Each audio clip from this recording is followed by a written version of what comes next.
What's up, internet friends? Welcome to the Empty Escape Pod.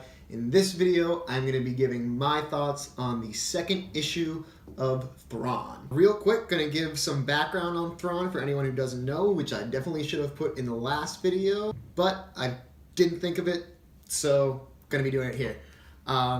So Thrawn showed up in the old extended universe books back in the day, which were all basically negated when Disney bought Star Wars. So he basically didn't exist for a while until they brought him back in the Rebels cartoon show, which a lot of people were super happy about because a lot of people were big fans of him back in the day. And then I think maybe 3 years ago now, 2 or 3 years ago, a book came out all about Thrawn, which is actually what this comic series is based on. So now that that's out of the way, getting to my thoughts on issue number 2 of this comic series. I did definitely enjoy this one, probably not quite as much as the first one, but I feel like that's pretty standard for me with comics. I feel like the first issue is always really exciting, getting the introduction to these characters and into the story and what's going to be happening. Whereas the second one, you know, kind of has to build on what happened in the first one and start building a larger story arc, I guess. Hey, so I forgot to mention when I originally recorded this video that there are about to be some spoilers for this issue. So, heads up, there's about to be some spoilers. But I did like this one. I love how much of a badass his translator, Vanto, becomes in this one. He's tackling a dude that's threatening them towards the beginning. And then towards the end, he's sticking up for himself against a diplomat, I guess, who's kind of trying to recruit him away from Thrawn. When he does turn down the person who's trying to steal him away from Thrawn, it is interesting to think about whether, and they don't really make this clear, whether he's doing it out of loyalty to Thrawn or whether he's offended that they're trying to use him to spite Thrawn. But I would like to think it's out of loyalty. You can see in this one he seems to be maybe happy being with Thrawn. He's at least accepted it, whereas in the first one he gets really upset when Thrawn kind of manipulates the system to have him appointed as his aide rather than a more mundane position as Vanto had been hoping for initially. But in this one, he at least seems to accept it. I'd like to think he's kind of happy with it and developing some loyalty to Thrawn. I do really hope that in maybe the next issue or a couple issues that Thrawn finds out about them trying to steal Vanto from him and kind of gets back at them for Vanto and puts them in their place. Maybe scares some people off from trying to mess with Vanto in the future, because basically what I'm getting at is I like Vanto.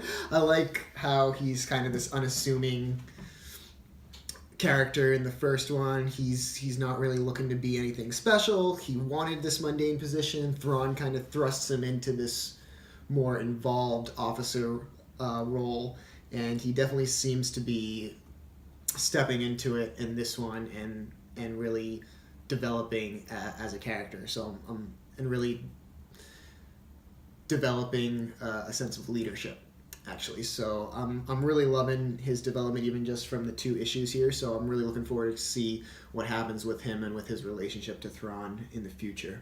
There are a couple instances in this issue where Thrawn makes some really clever and cunning tactical decisions, which I feel like if almost any other character did those, I would be really impressed and like, wow, that's really cool that they were able to come up with that. But with Thrawn, I'm almost not impressed when he does that because I just expect it from him, which, stepping back and thinking about that, is kind of, I guess, even more impressive. The fact that I expect him to be incredibly cunning and tactical, and he's able to live up to that.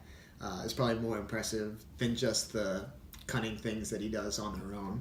And kind of involved with both of those things, I really like how he doesn't ever lie to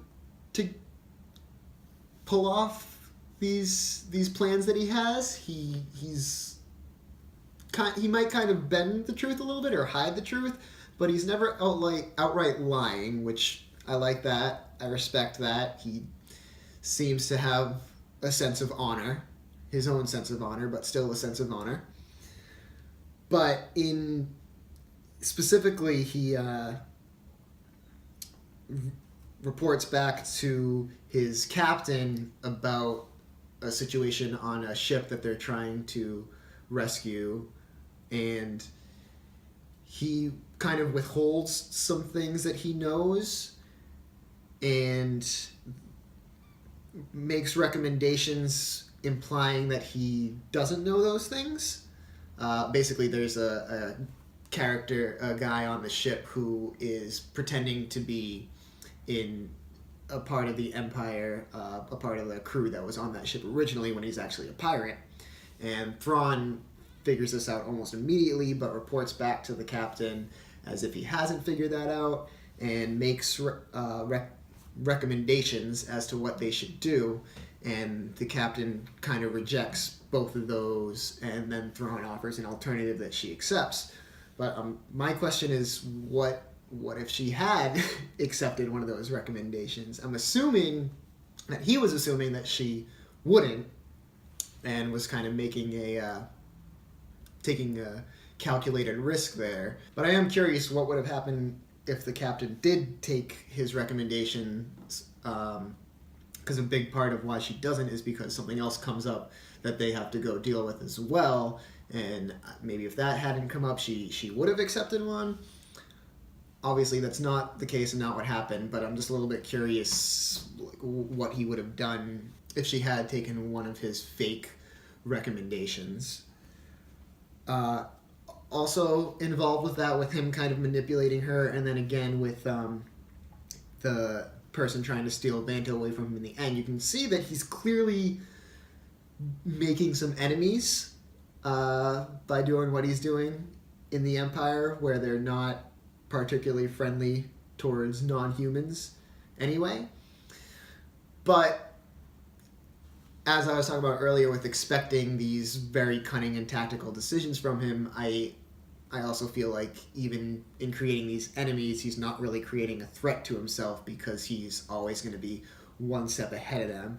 And that's something that'll be really interesting to see, is whether he is always one step ahead of them, which I feel like he will be, or if they actually show any sort of vulnerability, because that's one thing that I've never heard of being there for Thrawn, and definitely doesn't seem to be there yet in the comic, which again is based on the book that came out a couple years ago.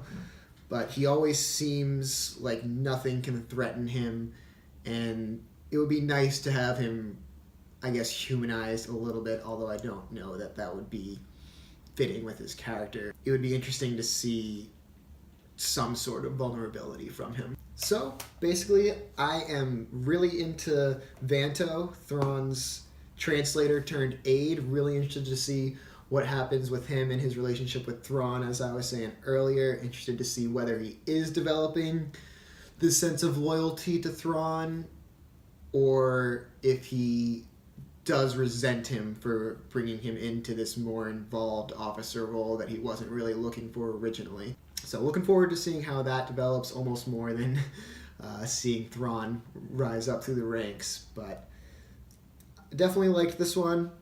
Again, not quite as much as the first one, but I feel like that's kind of inherent in first and second issues, at least for me. So still looking forward to the third one. Definitely going to be picking that up. Hopefully going to be a little bit more timely in making the video for that one. But definitely stay tuned for that if you're interested, and thank you for watching.